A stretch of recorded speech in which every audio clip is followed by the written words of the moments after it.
Welcome to Let's Be Well Together podcast. We're your wellness check-in team. Join us each week or when you can. We enjoy exploring wellness concepts and reminding you to make time for wellness. This is episode 83. We hope our territorial acknowledgement improves allyship with Indigenous people within a reconciliation process. We're on the Haldeman Tract, located on the traditional territories of the Neutral, Anishinaabe, and Haudenosaunee peoples. We acknowledge the presence and traditional knowledge, laws, and philosophies of the Indigenous people with whom we share this land. Welcome to another week of Let's Be Well Together podcast. My name is Isabelle Sinclair, and I'm joined by John Webster today. How are you doing today, John? I am doing great, and I was hoping that we could chat about one of the social media posts that we saw. And it kind of struck both of us. And this is from an account called Self-Care Spotlight, and it says, "Things to Stop Assuming." What do you think? I think that's great. I really enjoyed reading through this post. I think there's some really interesting speaking points here. Okay, so usually what we do, Isabelle, this is the first social media post we've done together. Why don't we just, to make sure we hit them all, let's read through the 5 things that we should stop assuming, and then we can come back and talk about a couple of them. Do you want to say the first one? Perfect. That other people are happier than you are. That you'll never make progress on your goals. That everyone else has the same boundaries as you. That other people know what you need. And that you don't deserve the same love you give others. Wow, those are all good. Which are some of the ones you'd like to chat about? I really like the first, second, and fourth prompt. Okay, well, why don't you pick one of them and we'll go from there. Okay, why don't we start with that other people are happier than you are? Yeah, why do we assume that? I don't know. I think it's really just easy to assume that some people might have it better than yourself. I think social media is a big factor in this one. I know in my personal experience anyway, just how some people post really happy and jolly things when, like, say I'm going through something. It's easy to just compare yourself and just assume that other people are doing better than you are. It's kind of a drag because what it's suggesting in part is that you're not happy. Yeah. Right? Or that you have a low level of happiness. And maybe that's kind of the lot in life a lot of us feel these days. Yeah, I feel like these days it's very easy to get down on oneself. There's so much going on in the world.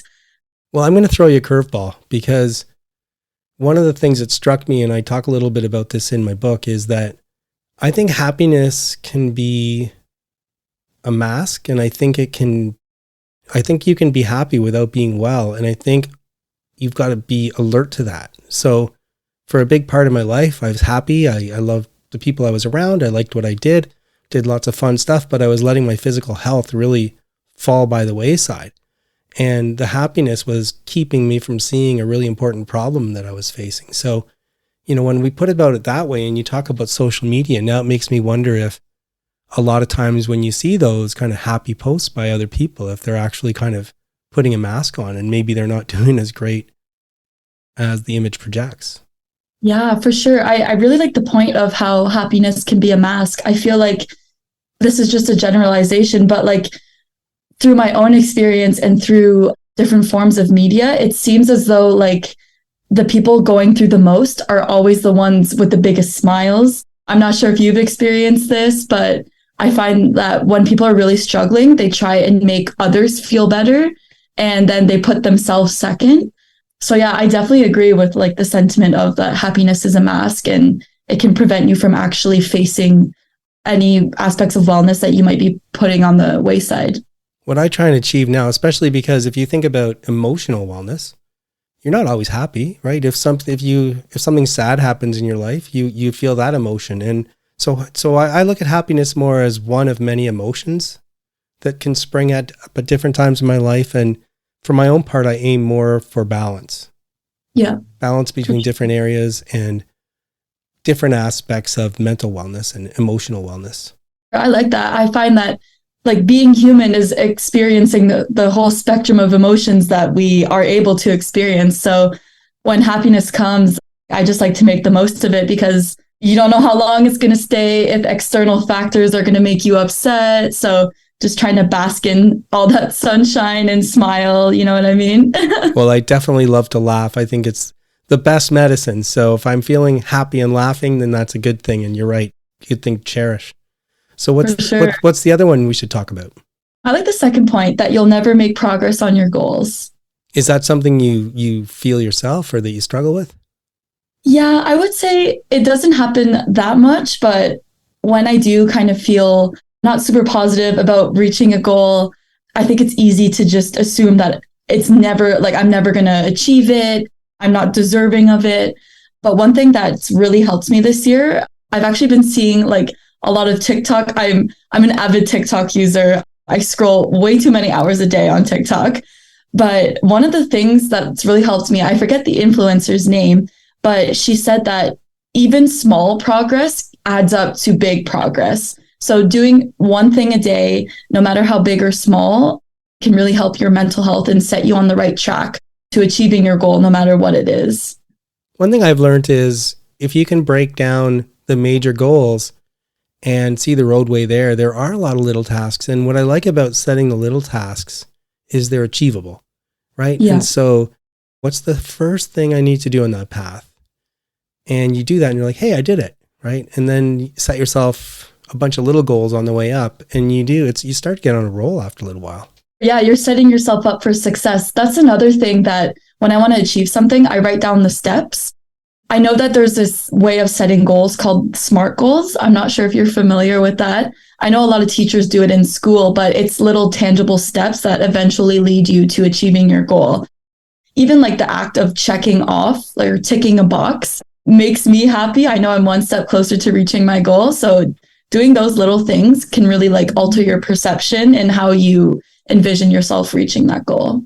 Actually, you know what? We should do a separate what's on your mind about being organized and achieving goals, because I want to talk more about that. You're talking about what's called a SMART to-do list.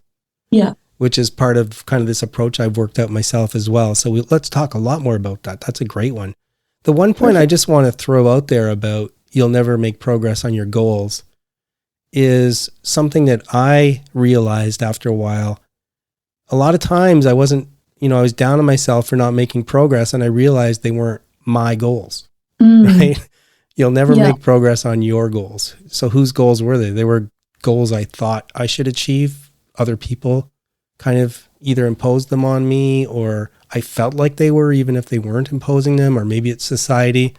And so really it's worth taking time to sit back and figure out for yourself, what are your goals, right? So one reason I think people sometimes don't feel like they're making progress on goals is because they don't really have any, or they're the wrong ones. So it's just really worth that time to introspect and figure out, for Isabelle Sinclair, if you were going to set goals for yourself, what are the goals that you want to set?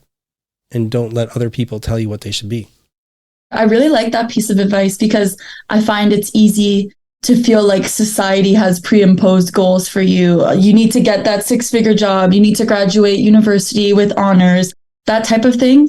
But I feel like once you really get to know yourself and introspect a lot more, as you said, you're more in tune with what you want, your wants and needs.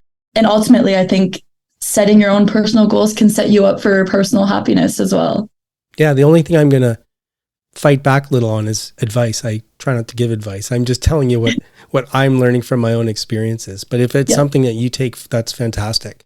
The main thing is, a point that we make often about on this show is people don't take time to step back and introspect. Mm-hmm. And that's been a really valuable exercise for me. And I hope people can find time to do that on a whole bunch of issues surrounding wellness. And one of them is setting your own goals. And I think, for me, when I set my own goals, I'm more motivated to achieve them too, because they're ones that I actually want. Yeah. Okay, so let's jump. I think you said number 4, that other people know you need. What are you thinking in that one? I have experienced this a bit. Some of my friends, they've spoken to me and sometimes given me unsolicited advice, saying, oh, you should do this because this isn't working for you, and XYZ. But I think ultimately this kind of touches on our introspection point. In my personal experience, nobody has been able to tell me what I need until I realize that's what I need. I feel like knowing what you need is something that you need to figure out yourself. Other people can't impose it on you, if that makes sense. John, I'm not sure if you've ever experienced something like this. Oh, for sure. I mean, on the receiving end, I've lost a lot of weight and I got into physical fitness and running. And so many times, I say, oh, and they're like, oh, wow, you look so good and all that stuff. I'm like, thanks. And they're like, okay, here's what you need. Here's the diet that you should try, or here's this great way of doing this, or here's what you need to do to run, or this is the way to work out. And, I appreciate where they're coming from, but I am not asking for unsolicited advice on that stuff. Yeah. I did it. To take the flip side of it, I've heard this in a lot of contexts. I've heard this talking to guests. So, for example, Beth Beatty, who works with bipolar condition, and a whole bunch of other people who've gone through struggles. And they say, because a lot of us, especially if we're trained in law, as soon as we hear about a problem, we want to tell you how to solve it. Yeah. Right? Okay, I know how to solve your problem. Oh, you're asking me to... They're not. They're asking for you to listen. And what they say is the better thing to do is to say, how can I help? What do you need? What can I do for you? And so I've been working really hard on this one because I think I've been guilty about thinking that I know what other people need. And I guess conversely, that they know what I need. But like you say, if someone does it to you, you're like, leave me alone. That's not what I need. But meanwhile, we do it to other people. Yeah, I agree. I've had this experience with my younger brothers. Obviously, like being the older sibling, you experience everything before them. So when they face challenges or barriers, I just want to like reach down and be like, hey, this is what you need to do. XYZ, this is how you're going to get here. But I needed to take a step back and be like, okay, this is their life as well. They need to go through these challenging times without being smothered by their older sister. So I feel like this is something I definitely need to work on as well. It comes out of love, but in the long run, it's just unsolicited help and advice that is probably not needed either. The problem I have though is, I'm like, I don't like when people give me unsolicited advice, so I'm not going to do it. But what I didn't realize that I could say to, you could say to your younger brother, can I help? Is there something I can do?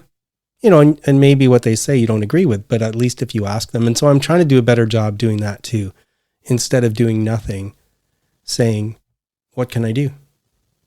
But Sure. And then a lot of times I can tell that people just want to talk. And if that's the case, I try and listen. I try and be an active listener. For sure. I like that. It's a different way to spin your approach into a more helpful one. Exactly. Okay. So we are at the end of our time, but this was a really great post and I enjoyed the discussion. Guests are giving their time, expanding our minds. Today's interview is in the category of mental wellness. We recently talked to Joe Ashley about his love for travel and about general connections between travel and wellness. When I met Joe, he told me that it's not always what you assume when you see a photo of a person in an exotic place while traveling. Joe's experienced a challenging time with mental health struggles. Fortunately, there were aspects of travel that helped him work through those challenges. So welcome back, Joe. Hello, lovely to be back. Joe Ashley is a 28-year-old from rural Shropshire, England, who recently returned to the UK after 6 years abroad to reconnect with those close to him. He's worked many jobs in a diverse array of areas and lived in various places. He's currently teaching English as a foreign language in a school in Bournemouth, England.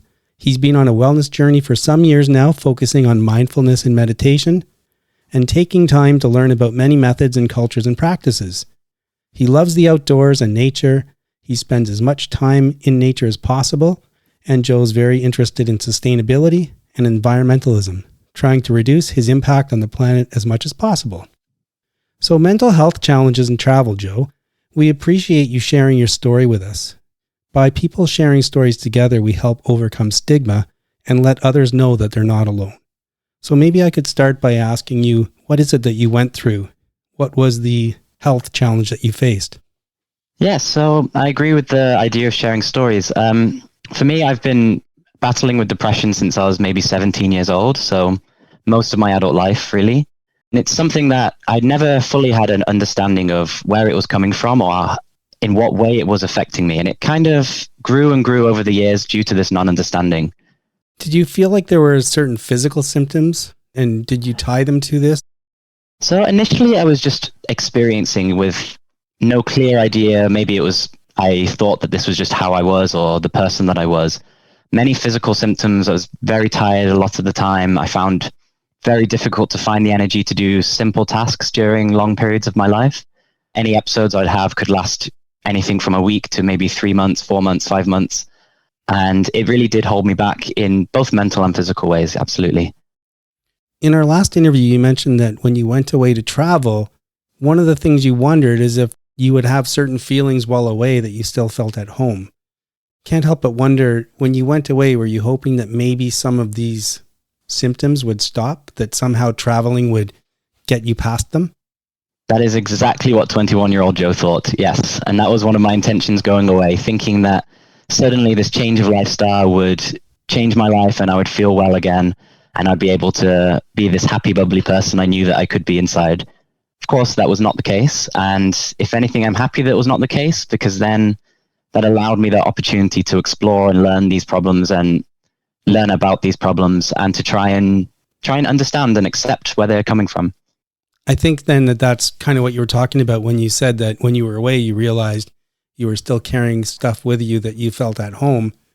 And I suppose that might be one of them. Yeah, exactly. And that would be the main point, I would say. The most obvious thing that I carried with me as I'd move forward. Before you went on the travel, did you have any kind of coping mechanisms or medication or anything that you were using to help alleviate the symptoms? Absolutely not. Because as I say at the beginning, until maybe 3 or 4 years ago, I really had no concept of depression or what it was or that it was even something that people could suffer from.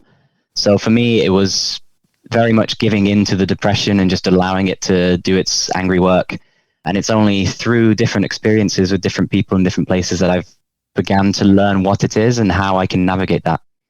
Can you tell us a little bit about that? What were some of the experiences and possibly conversations or other things that helped you discover that about yourself?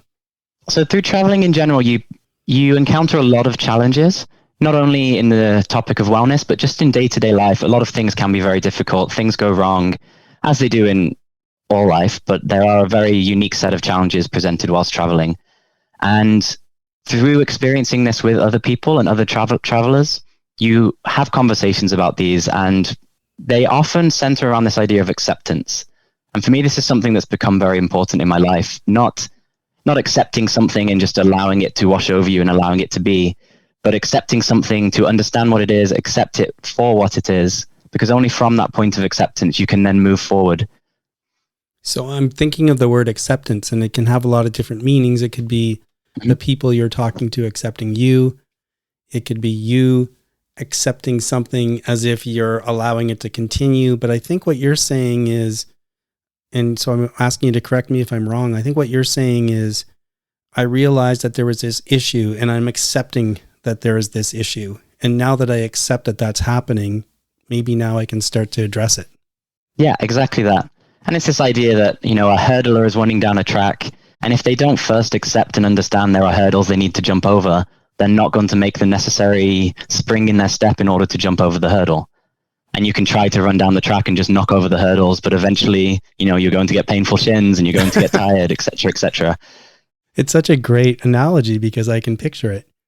You also mentioned that when you were traveling, you found that it was somewhat conducive to working through these issues, seeing the hurdles, jumping over the hurdles. What are some of the things that you experienced in that regard?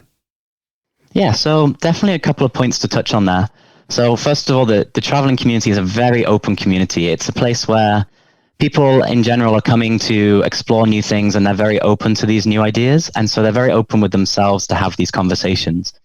And I have found myself in many situations where I was feeling very down and struggling a lot with my own mental health. And even just hearing the conversations around me or having people invite me into these conversations, hearing people be very open with their own emotions, being very open with certain situations and things that they've dealt with, it really encouraged me to be open as well.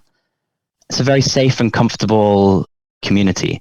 You can feel very safe to express yourself. You can feel safe to explore different ideas. Even if you don't know the answer, I can say, this is how I'm feeling and I don't know why. And someone else can say, this is how I was feeling and I didn't know why either.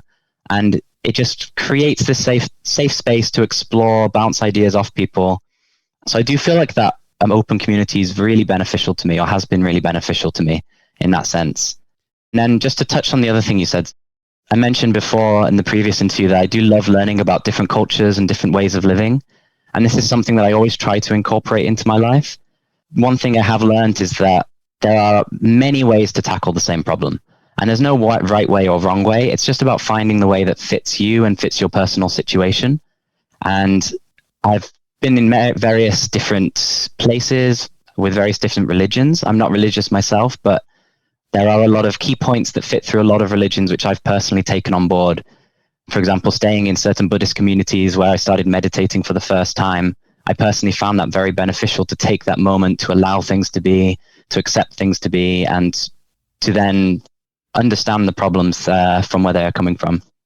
That's amazing. And I really like your point too. It's one that we emphasize, which is people have to explore wellness on their own. They have to find what works for them. They have to talk to people. And if need be, they have to consult with people if they need to consult. But a lot of times it is talking. That takes me back to your first point. Can you give me some examples of when you would have these conversations? You mentioned in the first interview about hostels. Would it be going for walks? Would it be riding buses? Like can you remember the situation you were in when you had some of these nice conversations with people?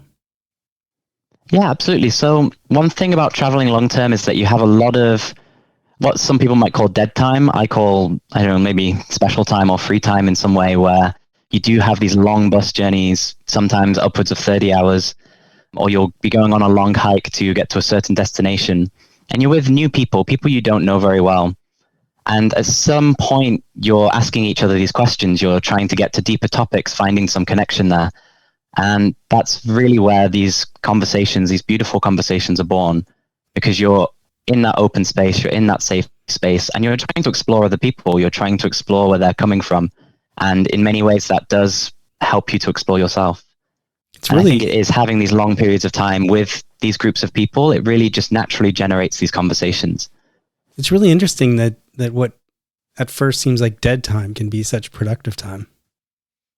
Yeah, absolutely. And some of my most fond memories are of those times where we've not had a lot to do, or we're just waiting for something to happen, or we're sitting on a bus, and then the spark happens and this conversation is born, and then you find yourself sharing very personal experiences with people who you've only known for a day, 2 days, for example.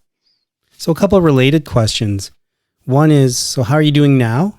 And two, to what extent do you think your travels is helping you work through some of these issues? Yeah, so to hit the first one, I've not had a major depressive episode in 16 months now, which for me is a fantastic thing. And I'm very proud of myself for that and for continuing along this journey, even without the depression.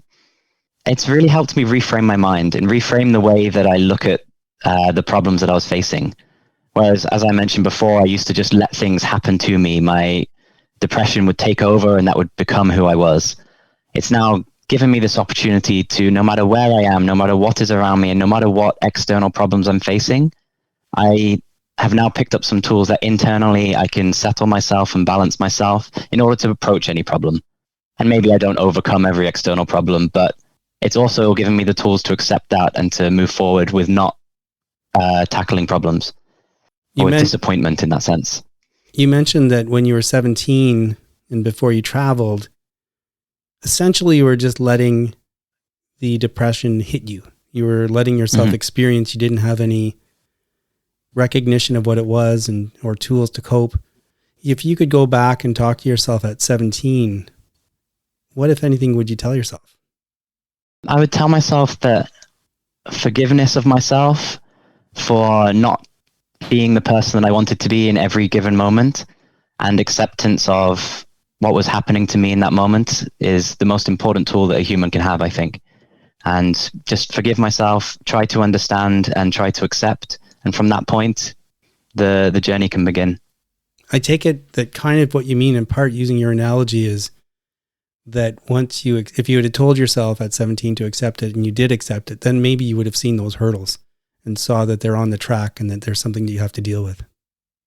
Yeah, exactly. And then to extend the analogy even further, I could have then gone to the gym and trained myself for those hurdles and been ready for the race day. Okay, well, it's really, really great of you to share your story, and we're very appreciative, and I hope our listeners are too. believe it or not, we're at the end again. And we're back. Now that you know the question we ask every guest, I'm going to ask you again. It's essentially that mini wellness check-in. Are you currently neglecting an area of wellness in your life? And if so, can you think of even one thing you can do to foster wellness in that area? I would say the area of wellness that I'm neglecting at the moment is the area of communication and connection with others. I've struggled, as we mentioned before, with certain ideas that I've had of England and English culture. And so I've noticed myself withdrawing from that culture a little bit and withdrawing from the community around me a little bit. So I would like to try and, in the future, in the next months or days, weeks even, to move forward and try to connect more with those around me and try to meet them with the same acceptance that I meet with myself. Because I think wellness is not just looking inwards, it's also looking outwards and exploring those around you. Yeah, a couple things come to mind. You mentioned, I think it was the first interview, you mentioned that a lot of times issues are universal. And that's not only in other countries, that's in your own country too. A lot of the things that you're experiencing, your next door neighbor is experiencing as well. And also it sounded like you got so much out of the conversations with people on your travels. I'm hopeful that you'll be able to connect with people here too. Maybe you got to force some dead time somehow. go jump on a train or something and have some conversations or travel with a buddy so you have no choice but to talk. But that sounds really great. For my part, I get so much, for example, out of these interviews, talking to people like you. It's really rewarding, and I appreciate your time, Joe. Thank you so much. Thank you for having me on. It's been lovely.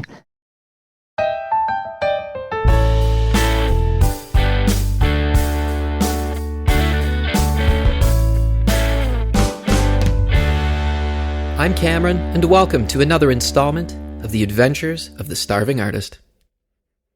If you've been following along in the past few segments, you'll know that my job position is undergoing a huge overhaul. Intense change has been happening in my day-to-day lately, and while change can be a little uncomfortable at times, I've been embracing it, and with good results. My schedule is opened up in a way that is better suited to how I operate in general. I've got more time to do the stuff that before I didn't have time to do, and as a result, I've really been able to up my practice game and my writing game, and I'm feeling really good about all of that. It's been a big change, from going from teaching lessons each and every day, all day, into teaching some here and there. But, I'm hiring new teachers, conducting interviews. Tomorrow, for instance, the company's having an enormous online hiring event, and we've got back-to-back scheduled interviews all day, which is really cool. But like I said, lots of change, totally new position for me, and I'm slowly starting to feel more and more comfortable in it. Some other cool stuff coming up. I've been invited out to a concert hosted by Jeff Woods. He's a radio host, and he hosts a couple of podcasts as well. He's mostly well known for his Records and Rock Stars podcast, where he discusses cool tidbits of rock and roll history, interviews artists and musicians. Really cool program. And he's also got another one called The Blue Hotel, which is it's an adult-themed podcast that I actually did the theme song for. But anyway, Jeff has invited me out to a concert that he's hosting, featuring a band, Big Tobacco and the Pickers, who I've never heard of before. But it should be a pretty cool show. It's out in Collingwood, and while that's a bit of a drive from here in Ottawa, he's been gracious enough to hook me up with a room for the night, and should be really, really cool. So I'm looking forward to checking that out. It's been a while since I've been to a concert that I wasn't in. So, I don't know about you, but whenever I leave a good concert, I walk away feeling energized and refreshed and inspired. And I think that sort of a mood and a lift, especially with all this change that's happening in my life right now, I think it'll be a really good combination. So I'm looking forward to it. That's the skinny for me this week. I hope you're all having a fabulous August, and thank you so much for listening. I'm Cameron. This is The Starving Artist. Until next time.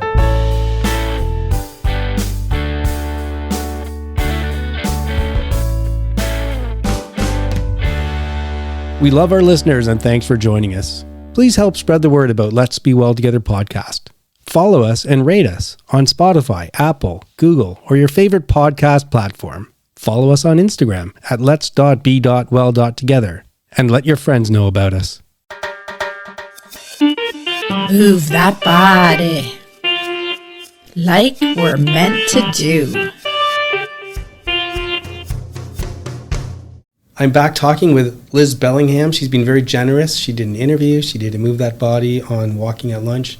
And today it's another Move That Body, this time on mountain biking, which sounds amazing. I love biking. I've never really had a true mountain bike. I have done a bit of slight off-road, but tell me a little bit about it. How'd you get into it? I had been a road rider for a long time, and I had a friend who just happened to, buy a mountain bike from her sister, and she wanted someone to go with. So after a while, I thought, I should try this, and it's been really, really fun. I think it's been about 4 or 5 years now that I've been doing it every spring and summer and fall when the weather is good. Is it an actual mountain bike, so it can handle the off-road stuff and the bumps and whatnot? Yep, it's. I have a single suspension. I don't have a rear suspension, but yeah, it's a absolute mountain bike. The trails that we ride are pretty technical, single track, really, really fun. So tell me about the first experience. Where'd you go and what was it like? We're really lucky here in Waterloo region. We have some really well maintained and developed trails at the Hydro Cut, which is in Waterloo. And my friend that I went with, she is very athletic, so there was nothing that she held back on. We tried everything. So you had to keep up? Yeah, I had to keep up, and it was definitely, I had a lot of room for improvement. But over the years, you really do see your fitness and your bike handling skills improve, and I mean, technically you get better, and it's been a lot of fun to see those improvements. Is there any kind of risky places where you're on hills or whatnot and it feels like your adrenaline's going a bit? Yeah, for sure. There's some spots where you can get going pretty fast, and there's jumps and rocks and log rolls and stuff that you can go over, but there's often, an easier path just for safety reasons that they create there. But yeah, you can be really technical. There's different levels of trails. It's a lot like skiing, downhill skiing, where there's blue squares, black diamonds, double black diamonds. So you know what you're getting into basically before you start. But there's lots of progressions where you want to do a jump. There's some trails with gentle jumps, and then they progress a little bit more difficult. And where's your sweet spot? What kind of level do you like?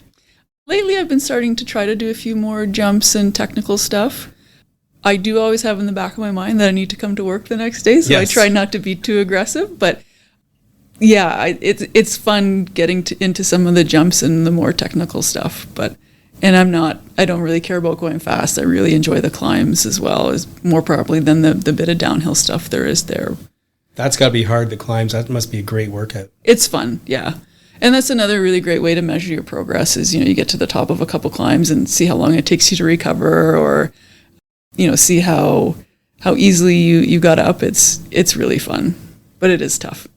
And do you think it helps you in your everyday life too? Like, do you feel any different in your everyday life when you get a chance to regularly go out and bike? Absolutely. The trails are basically in a forest. I love being out there. You can, it smells great. It sounds great. It's just a beautiful, peaceful environment where you get to kind of feel like a kid again and ride these trails and get some exercise. And I absolutely feel really great afterwards. And you really feel like you've accomplished something and had a lot of fun too. I used to live in a town called Campbellville, which was pretty close to a bunch of places like Rattlesnake Point and Kelso. And I did have some fun in Kelso one time, but not on a really fancy bike, so I had to be a bit careful. But it was pretty amazing, the trails they have in those kind of places. Yeah, Kelso has some great trails. They do a lot of racing programs there for kids, which is great. But in that area, there's lots of great parks that have really well-maintained and safe trails, but fun stuff. Well, I've been meaning to try and talk to someone about mountain biking, so this is a great start, and thank you for doing not only this, but 2 other interviews, Liz. Absolutely, John. There's a thought. Popped up while running. I'm still enjoying Marathon Talk, just like I have been for so long.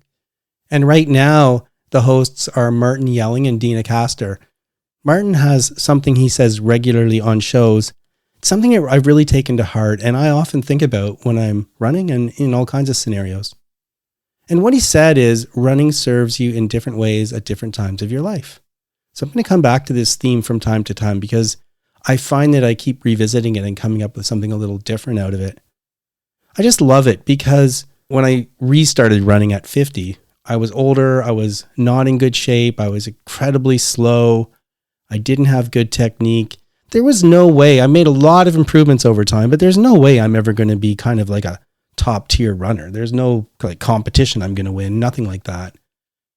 And a lot of times when you see stuff about running, it's easy to get carried away with that side of things, with the race side of things. Whereas for a huge percentage of people who run, that has nothing to do with their experience. What I really like about Martin's expression, running serves you in different ways at different times of your life, it kind of perfectly captures the thought that you can use running in a different way, depending on who you are and where you are in your life. And it's so cool. So in a particular episode, the new Marathon Talk, episode 7, they restarted when they started this new approach. Dina and Martin were talking. Dina had got her 6th star. There's something called the Abbott World Series, and it's 6 marathons. And if you run all 6 marathons, you get 6 stars. So every one you run, you get a star. And if you get all 6, you get your 6th star. And Dina was running the Berlin Marathon to get her 6th. And she is an amazing runner who's had world records, I think. She's, won all kinds of races. She's usually in the elite category. But in this particular run, because of the time in her life and what she's up to, she started back in the pack, back with the non-elite runners. And she had this great feeling of camaraderie. I think she said she got passed by like 1,000 people, but many people on the way by said really nice things to her. And she just had this incredible experience. Now imagine Dina Castor at her highest, winning all kinds of races in a situation where she starts in the back of the pack and she gets passed by 1,000 people. Wouldn't have been a great day. But she described it as one of the most amazing experiences she had. And that's because running serves you in these different ways at different times of your life. I just love that saying that Martin talks about. And I love thinking about it and how true it is. And I like watching, even for myself, how running serves me in different ways, even at slightly different times in my life. It's me.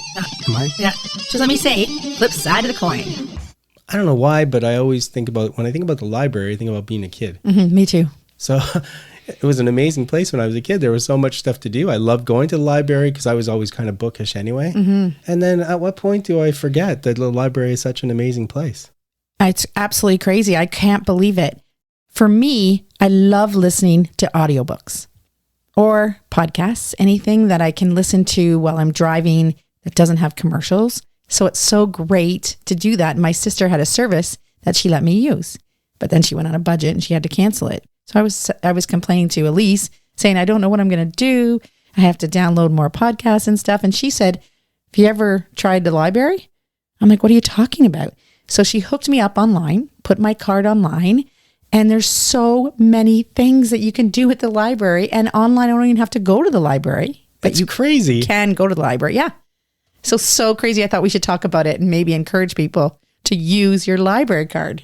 There is a slight downside because I've been thinking about this for like a month now. Yeah. And here's why it's a downside, because it reminds me I'm old and I forget stuff because I have a library card. Yes, you do. Now, at a certain point, my wallet got so thick. I had so many cards everywhere. I decided I can't have all these cards. It's nuts. Oh. And so I went down to like the bare minimum in my wallet and I put the rest somewhere else, but that turned into 2 or 3 places because like these cards were here and those cards were there. Like the points cards are here. And I keep forgetting. I think it's at work. Oh, okay. So there's somewhere you at work. Find your library card. It's not that I can't find it. It's like every day I've gone to work for the last month. In the back of my mind, I'm like, oh, I'm supposed to check for my library card. I have not done it yet. Oh, okay. So I'll remind you. I'll try and remind you. Text me. So hopefully that'll work. So you are, for example, are listening right now. You're listening to Les Mis, 56 hours. 56 and it's free. hours. And it's free. It is so cool. So you can listen to books online. You can also download books and for e-read. You can read them on your iPad, your computer, whatever. You can do that. And just technically, I think you said what happens is they show up on your iPad or whatever. Mm-hmm. And after whatever the 2 or 3 weeks, they just disappear. They do. They disappear. And you can renew or you can reserve. So some books are quite popular, so you just ask and they let you know when it's ready. Perfect. So that's so awesome. But there's other things too. So Elise and Steven actually get games Board at the games. library. Board games. Yeah, it was really cool. They came just before their recent trip, and they brought a board game because they wanted to do a test run. And it was a fun game, actually. Yeah, so they look it up and do research, and then they're like, oh, this game sounds really interesting. But before they actually purchase it, they go to the library and use it there, bring it home. And yeah, so that's so cool. Also, Elise learned how to play the guitar with a guitar that she borrowed from the library. That is crazy. You can borrow instruments from the library. You can borrow toys from the library. It's like, oh my gosh, there's so many things. And then of course they have all these other things like authors who come and talk and all these things that you can do with your kids at the library. I think we just need to utilize the library more. Another aspect of it too, something I think is really important. So if there's anyone out there who's older or who knows somebody who's older and has a really hard time with tech, tech literacy is turning into a really important part of our society. So in the years ago, people had to learn how to read so that they could fill out applications, fill out forms. Right. And in this day and age, you kind of need to be able to use a computer for so many of life's important things, filling out forms and you definitely banking and all that stuff. And I think that a lot of libraries offer training to people for tech literacy too. So that's a big thing. And even it's worth going to the library just to have them explain how to use the tech in the library. Exactly. And of course they do have computers that you can use at the library too. So if you need to put applications in or look up things online, you can do that at the library, that you don't have to pay for data if you don't have data. There's just so many benefits at the library. It's amazing. Yeah. To me, the library was a place that you had to go to utilize. You had to go to do programs or get books. But this whole online option just blows my mind. Please remember that we're not providing advice. We hope to inspire you to work towards balance, and we urge you to consult with qualified people if you need advice. The people on the show are speaking in their personal capacities. Their views expressed are their own, and don't represent the views or opinions of their outside contacts, their employers, or anyone else. We try to get things right, but we can't guarantee everything we say is correct, or that the things we talk about will work for you. Let's be well together, and let's be sure to do that in a safe way. It's sign off time. It's Elise here with John and Sheila. Hello. Hello. Well, it is back to school for me, so that's pretty much what's going on in my life. Last week, my focus was kind of getting back into a part of my routine. So I started doing my online exercises again. So I really like doing my on-demand workout classes through a program called Obey. So I was doing that every day last week. And I actually did a few classes outside, which cool. I've never done before. And that was really fun. How'd you do that? And so the class that I was doing just required a yoga mat for your space and then a couple weights. So I just took my yoga mat and put it on my deck and then put my computer outside, use my wireless headphones. It was a great setup. Yeah. So that was a lot of fun. And then this week I'm back in the classroom getting everything set up.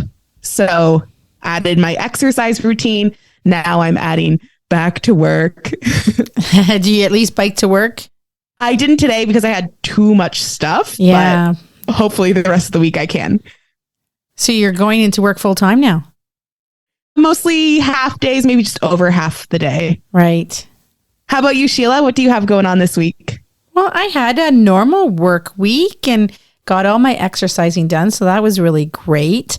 I actually have a shout out for Ben Flanagan. He was running the World Championship 5,000 meters. The World Championship 5,000 meters. There Which you is go. pretty amazing. Pretty amazing. So we saw that on Thursday and that was just really cool. So awesome. Good job for him. And that's Sheila's nephew. John and I went to a really cool restaurant on Sunday. It had interactive tables, which we've never seen before. So you can actually play games against each other, play puzzles, read the menu. There was just so much to do on these cool tables. So it was a really neat environment and I really enjoyed that. Here's to the last week of summer and hopefully it's a nice warm one. What about you, John? That thing about Obey, that's interesting because I read this article saying that as people get older, not me, of course, I'm not approaching that yet, that one thing that happens is their fast twitch muscles get weaker faster than their slow twitch muscles. So a lot of older people, they say what you really need to do, instead of just going out for long walks and runs all the time, you need to do some high intensity stuff. That's like classes, right? These class things you do. By coincidence, I was doing an internet search to try and figure out what online services have good ones. And Obey was, I think, number one on a few of the lists. I love it. I Yeah, would recommend it to anyone. Okay, I might check it out. I had a cool event last week. Our Waterloo Region Law Association that I'm part of, every year we do a court tour mostly for new lawyers, articling students, that kind of thing. And then we do a social event right after. And so that happened last week. It was really fun. I got to meet some new lawyers in town, some articling students, had some great chats. So that was fun. In terms of training, I've been keeping up to date on my training, and I'm doing that run on September 17th, half marathon, and before that a 5K.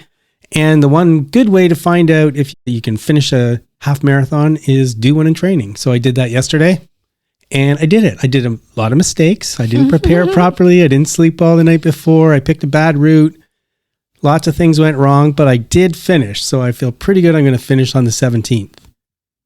So that was my week in a nutshell. Very good. Okay, well, we hope everyone enjoyed the show. We hope you guys all join us again next week. Bye for now. Bye. That is it for today's show. Please try and make wellness a priority. You deserve it. If you feel the need to talk to someone or ask for help, please do that. Accept yourself for the person you are. So long. Adieu. Auf Wiedersehen. Goodbye.